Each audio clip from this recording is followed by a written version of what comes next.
অনেক বছর আগের কথা। মেহেরপুর গ্রামে ৫টি বোন ছিল। তাদের নাম ছিল মিতা, মিনা, মিতু, পূজা, হীরা। এই ৫ বোন তাদের মা সীতার সাথে সাথে সেই গ্রামেই থাকতো। তাদের মা কয়েক বছর আগে স্বামীকে হারিয়েছেন। তারপর থেকেই তাদের মা নিজের ৫ মেয়েকে একা হাতেই বড় করেছেন। সীতা অন্যের বাড়ি কাজ করে যেই টাকা উপার্জন করত তা দিয়েই তার ৫টি মেয়ের খরচ সামলাতো। সীতা সারাদিন কাজ করত এবং সব সময় যাতে তার মেয়েদের কোনো সমস্যা না হয় তার জন্য কঠোর পরিশ্রম করে টাকা উপার্জন করত। এভাবেই তাদের দিন কাটছিল। কিছুদিন পরের কথা।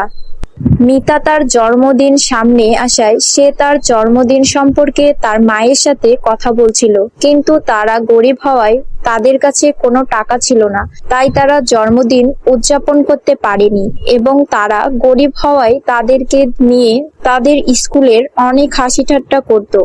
এমন একদিনের কথা, আখি তার বান্ধবী সাথীর সাথে কথা বলছিল। আমার মা আমার জন্য একটি বড় ডিজাইনের গাউন নিয়ে আসবে, যা পরে আমি আমার জন্মদিন উদযাপন করব। ওই গাউন পরলে আমাকে পুরো পরীর মতন লাগবে। তা তুমি কি পরে আসছো সাথী? আমার মা আমার জন্য বিদেশ থেকে একটি নতুন স্যান্ডেল কিনে এনেছে, সেটা পরে আমি তোমার বার্থডেতে আসবো। কিন্তু সেই সব তো ঠিক আছে, আমাকে তুমি এই কথা বলো, তুমি কি এই ৫ গরিবের বোনদের তোমার বার্থডেতে ইনভাইট করেছো? না না, এই ৫ গরিব বোনকে আমার বার্থডেতে ইনভাইট করে আমি কি আমার মান সম্মান ধুলোয় মিশাবো? ওদের তো টাকা পয়সা বলতে কিছুই নেই। ওরা যদি ওদের ছেঁড়া ফাটা জামা পরে আমার বার্থডেতে আসে তাহলে সবাই হাসাহাসি করবে। ওদের তো টাকা পয়সা বলতে কিছুই নেই। ওরা যদি ওদের ছেঁড়া ফাটা জামা পরে আমার বার্থডেতে আসে তাহলে সবাই হাসাহাসি করবে। তাই ওদেরকে আমি ইনভিটেশন কার্ড দেবই না। সাথী বলে, হ্যাঁ হ্যাঁ, তুমি একদম ঠিক করেছো। এই গরিব ৫ বোনরা বার্থডেতে কি তাও হয়তো জানে না। ওদের জন্য তো সব দিনই এক। তুমি ঠিকই বলেছো আখি, ওদের কাছে একটি ভালো জামাও নেই। আমাদের ডিজাইনার গাউন দেখে ওরা হয়তো ওখানে কান্নাকাটি শুরু করবে বা কোনো মতে আমাদের জিনিস চুরি করতে পারে।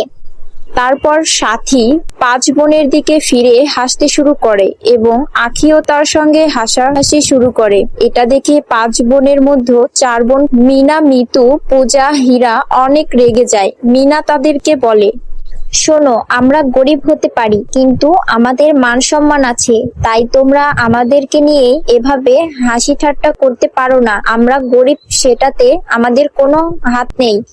হ্যাঁ দিদি, তুমি একদম ঠিক বলেছো। যদি আমাদের বাবা বেঁচে থাকতো তাহলে আমাদের এই গরিব অবস্থা হতো না।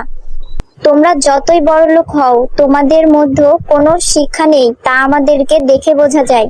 তুমি একদম ঠিক বলেছো, ওদের মধ্যে কোনো সুশিক্ষা নেই যা আমাদের মধ্যে আছে। তাই আমরা যাতে তোমাদের এই বড়লোকি ভাষণ আর কখনো না শুনি।